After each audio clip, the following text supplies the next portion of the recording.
Voice of Indonesia from Indonesia to the world. Welcome back to me, Ahmad Faisal, at the program of special interview. Well, you know that Indonesia and Mozambique have a very strong relations, and the two countries keep on continuing their own bilateral relations, and even until now. And they also have strong commitment to continue their bilateral relations even in the future. And to know more about the bilateral relations between Indonesia and Mozambique, here with us at the studio of Voice of Indonesia, there is Mozambican Ambassador to Indonesia, His Excellency Mr. Belmiro Jose Malate. Thank you. How are you today, Your Excellency, Mr. Belmiro? Well, first of all, allow me to thank Radio Indonesia for giving me the opportunity to address the public here in Indonesia about the relations between Mozambique and Indonesia. Second, to say that yes, I'm very well, and I'm really happy and delighted to be here with you today. Okay. Well, first of all, I would like to say, I would like to express our happiness because 25th June is commemorated annually by people of Mozambique as their own national day. And this year, Mozambique is celebrating its 49th national day. So, Your Excellency, how would you describe the significance of this day for Mozambican people? It's a very important day because it's associated with our emancipation and the liberty as a country. It was on that day that the independence was proclaimed and marked the end of colonial domination from the Portuguese. So on these days, apart from celebrating the fact that we are independent, we also pay special homage to our heroes because differently from what happened with the other countries, especially with the other colonial powers, the Portuguese government was not prepared to give independence to its colonies. So we had to go through a liberation struggle which lasted 10 years. And a lot of people had to give their lives for us to be free today. So we pay special respect to these heroes and also to the countries who supported the process of our independence. So this is a day where we really celebrate. This is a day where we reflect about our challenges and our goals. Thank you. So, how can people of Mozambique celebrate their national day, Your Excellency? Usually we have some official ceremonies which are organized by the central government, and they usually start by going to the heroes' pad where they lay the flowers, and then the President of the Republic reads a message, in most cases 1 day before the celebration, and then there are cultural activities. The population in general, they gather as families, as friends, and they have special parties on that day to celebrate the independence. So, can you a little bit elaborate about I can say what we call that, like social parties, I mean? Well, it usually has two or three parts. One is the culinary, where usually if it's a family gathering, they will agree on what to prepare, the ladies usually, so that they don't cook the same thing that day. And then they will come together, have a meal, and usually they will also have music to dance. Sometimes they can gather by the beach and celebrate there at the beach. So it depends, and they have some, or they can have some traditional cultural activities. Festival, you mean? Yes. So and there are many events around it organized by the tourism department, the Minister of Culture, independent institutions. So it's a very diversified, really, way of celebrating. Okay. Your Excellency, since 2022, Indonesia and Mozambique have signed a preferential trade agreement, and many good records have resulted from it. So, how do you see about the potential cooperations that can be developed by the two countries? The PTA is really a very important instrument in our cooperation with Indonesia, and it's our hope that it's going to boost trade between the two countries. This emanates from the fact that there is a huge potential to be explored in terms of exchanges, particularly to satisfy the needs of Mozambique in terms of different products we need from industrial, from agriculture, and the other way around, where Mozambique can contribute, for instance, for the energy sector, for agriculture products, and like that.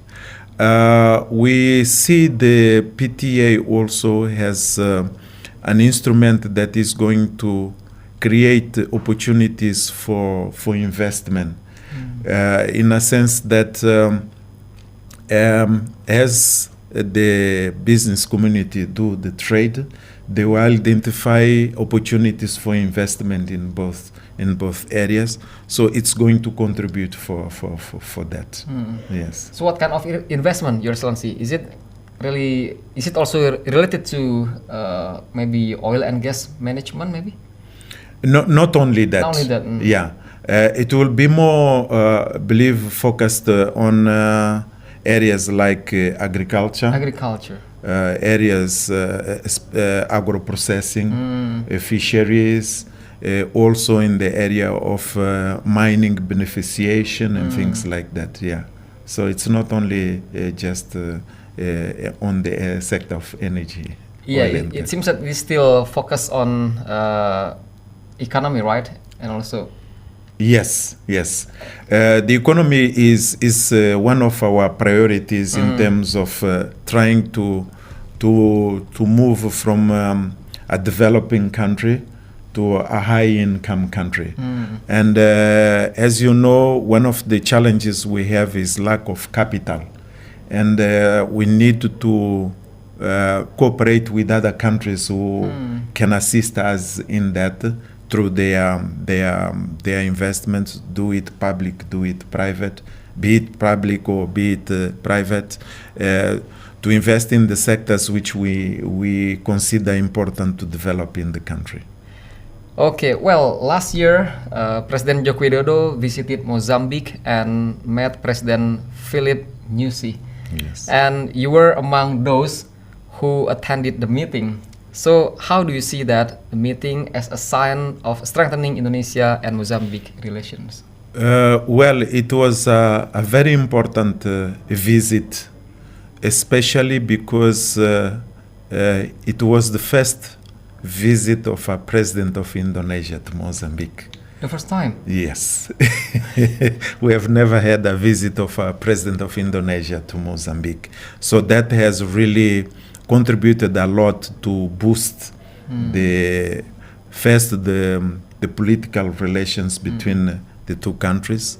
Secondly, also the diplomatic relations. We have been engaging in different bilaterally, but also in different forums, particularly on issues where we have common view, like issues of climate change, environment, reforms of the United Nations, and things like that. So the third part, which also was good, is that it helped us to boost the economic cooperation.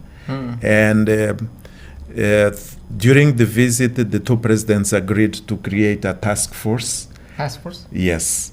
And that task force has been meeting on a regular basis, identifying areas of cooperation. And we hope that in the near future, probably even this year, we will sign a kind of agreement where we reflect all the areas we have agreed to cooperate, and after that, then we go for implementation. Okay. Yeah. Well, Your Excellency, if I'm not mistaken, you have been here for more than 5 years. So I believe that you know more about Indonesian people. In this case, what can be developed by, I can say, in improving people-to-people contact between Indonesia and Mozambique? Well, there is, in fact, a need to do some work in this field. First of all, what I've noticed is that Indonesian people know very little about Mozambique. Oh. When you say Mozambique, what it comes to their mind is Africa. And for them, Africa, most of them, Africa is just one country, not a group of nations. So we need to educate the Indonesian people, expose to them what is Africa and what are the countries. Second, I think as governments, we intend to work together. It's important that the people know each other. Because who is going to implement, who is going to be at the center of this cooperation is the people. All what we are doing is not for the government per se, but we are doing it for the people. So the more they know each other, the better they interact, the better they trust, the better they understand that actually there are many common things in terms of the way we live, what we eat, the way we dress. For instance, in Mozambique, batik is highly appreciated, that a lot of people like to buy batik. Whenever I go to Mozambique, people ask me, can you bring me a batik? Oh. Because it's light and fresh, it's appropriate for our weather. Also is important from the tourism point of view. A lot of people in Mozambique, when you talk about Indonesia, is just Bali.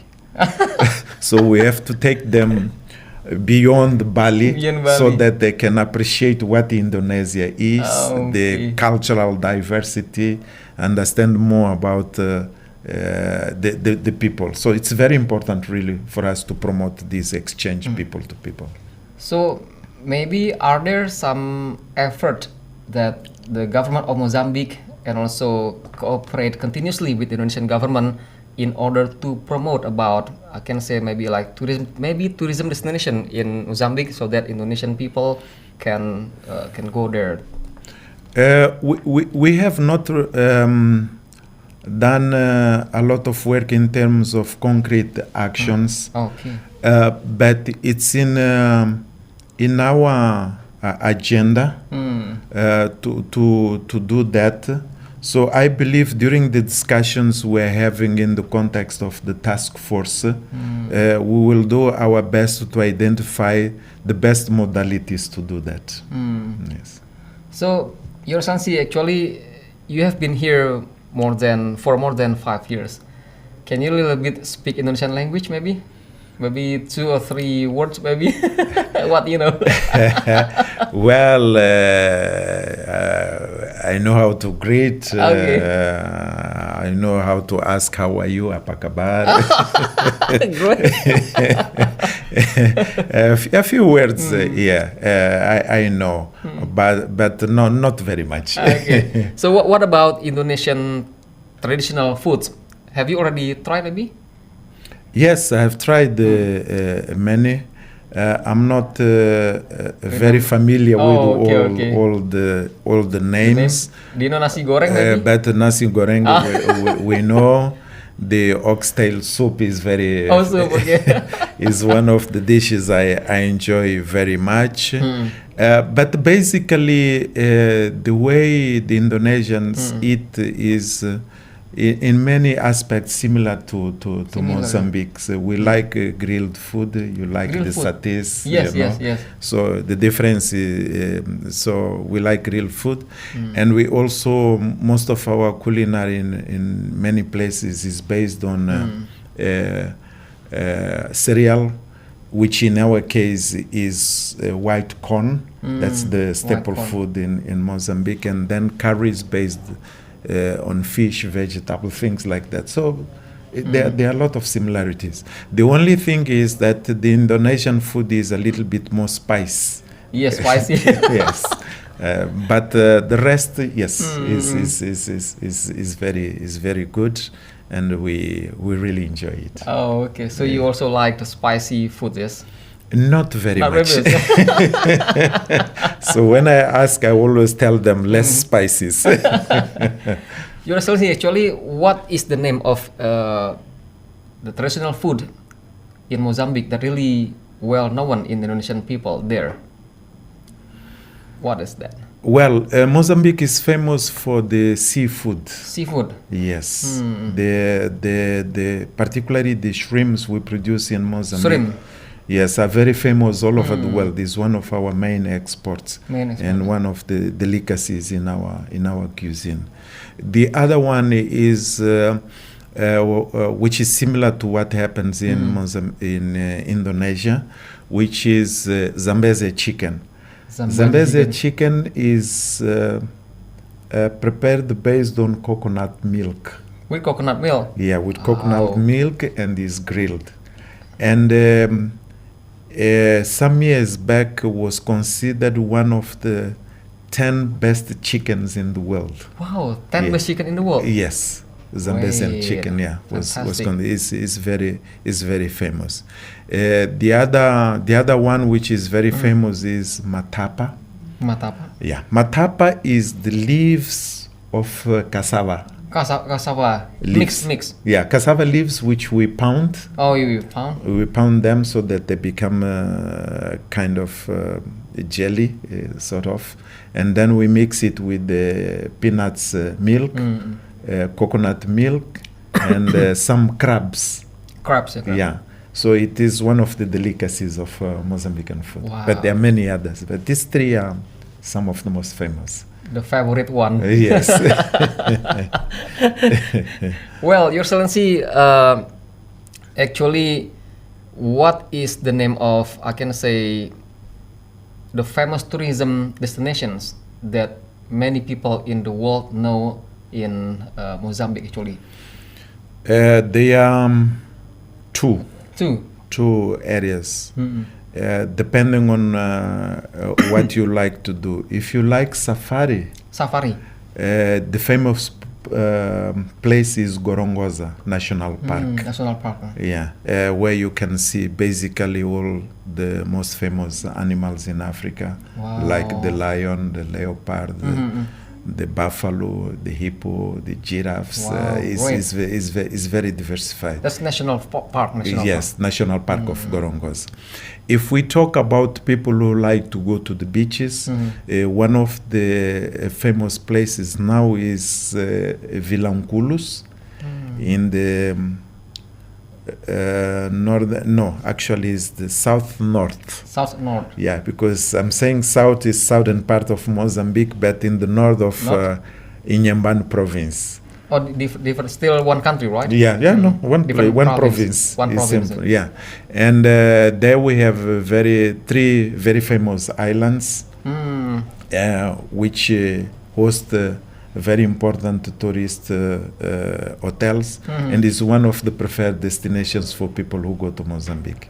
Vilanculos, yes. So, Your Excellency, because of our limited time, so it seems that we have only one question for the last.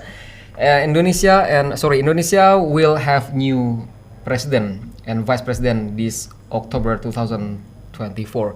So, what do you expect from the new government of Indonesia? Well, first of all, to congratulate Mr. Prabowo for his election and his vice president. Second, to say that we foresee that the relations will increase. There is a commitment from the government of Indonesia to improve relations with Africa, and I believe the incoming president of Indonesia will follow that path. We have been also working together in the context of the Bandung spirit, Yeah. and we are trying to see what more can we do apart from what we have done now in order to improve the relations between Africa and the Indonesia. And we believe within that spirit, within that context, Mozambique will benefit more. And there is also another element, the fact that we are also going to have a new president in Mozambique. Wow. There will be elections in October. So we believe that this will bring an opportunity for new dynamism in our relationship. Okay. Okay, thank you very much, Your Excellency, for your time and attention to have special interview today. Thank you. Thank you very much. It was a pleasure. Okay, well, listener, that was our special review with Mozambican Ambassador to Indonesia, His Excellency Mr. Belmiro Jose Malate. I'm Ahmad Faisal. Thank you very much and have a nice day.